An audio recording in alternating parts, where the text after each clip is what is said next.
আসসালামু আলাইকুম। আমি advocate Jannatul Ferdous, Bangladesh supreme court.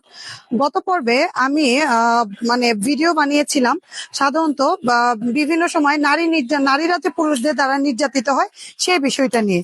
তো এরপর আমার কাছে অনেক পুরুষরাই ফোন করে বা বিভিন্ন মেসেজের মাধ্যমে বা কমেন্টসের মাধ্যমে জানতে চেয়েছেন যে নারীদের পাশাপাশি পুরুষরাও তো বিভিন্ন সময় নারীদের দ্বারা নির্যাতিত হয়, তো পুরুষদের জন্য কোনো আইন আছে কিনা। তো আজকে আমি এই পুরুষ নির্যাতন অর্থাৎ পুরুষ নির্যাতিত হলে আপনারা কি করবেন সেই বিষয়টি নিয়ে কথা বলবো।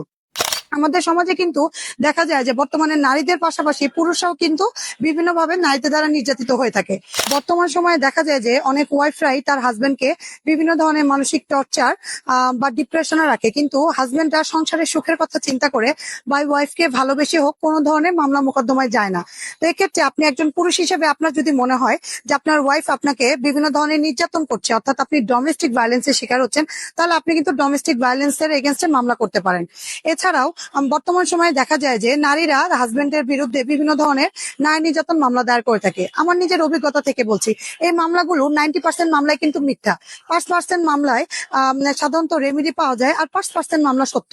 তো যদি ধরা যায় তাহলে এই যে নারীরা যে পুরুষের এগেনস্টে মামলা দায়ের করে, এই মামলার 95% মামলাগুলো কিন্তু মিথ্যা। তাও বর্তমানে নারী ও শিশু নির্যাতন দমন সংশোধনী 2025-এর 17 ধারায় স্পষ্ট করে বলা হয়েছে যে যদি কোনো নারী তার হাজবেন্ডের এগেনস্টে যে কোনো ধরনের নারী নির্যাতনের মামলা করে, যেমন 11 ক, খ, গ বা যৌতুক মামলা, যে কোনো ধরনের নারী নির্যাতন মামলা করে এবং বিজ্ঞ আদালতে সেটা সাক্ষী বা জেরার পর যদি প্রমাণ হয় যে ওয়াইফ তার হাজবেন্ডকে ফাঁসানোর জন্য এই নারী ও শিশু নির্যাতন দমন আইনের কোনো মিথ্যা মামলা দায়ের করেছে, তাহলে কিন্তু বিজ্ঞ আদালত চাইলে যিনি অভিযোগকারী অর্থাৎ যিনি বাদী হাজবেন্ড এগেনস্টে মিথ্যা মামলা করেছে তাকে কিন্তু 2 বছরের পানিশমেন্ট দিতে পারে। এছাড়া তাকে কিন্তু আপনাকে ক্ষতিপূরণ দেওয়ার জন্য বলতে পারে। শুধু এটাই না, বিজ্ঞ আদালত যদি চান যে বাদী বা অভিযোগকারী আপনার বিরুদ্ধে মিথ্যা মামলা করেছে, তাহলে বিজ্ঞ আদালত চাইলে ওই বাদী বা অভিযোগকারিনীর এগেনস্টেও কিন্তু মিথ্যা মামলা দায়েরের জন্য একটি কাউন্টার মামলা করতে পারে। পুরুষদের উদ্দেশ্যে একটি কথা বলবো যে আপনার যদি মনে হয় যে আপনার ওয়াইফ আপনার বিরুদ্ধে মিথ্যা নারী নির্যাতনের মামলা করেছে বা আপনি বিভিন্ন সময়ে আপনার ওয়াইফ দ্বারা নির্যাতনের শিকার হচ্ছেন, মানসিক টর্চার বা ডিপ্রেশনে আছেন, তাহলে আপনি আর ভয় পাবেন না। আপনি এখনই রুখে দাঁড়ান।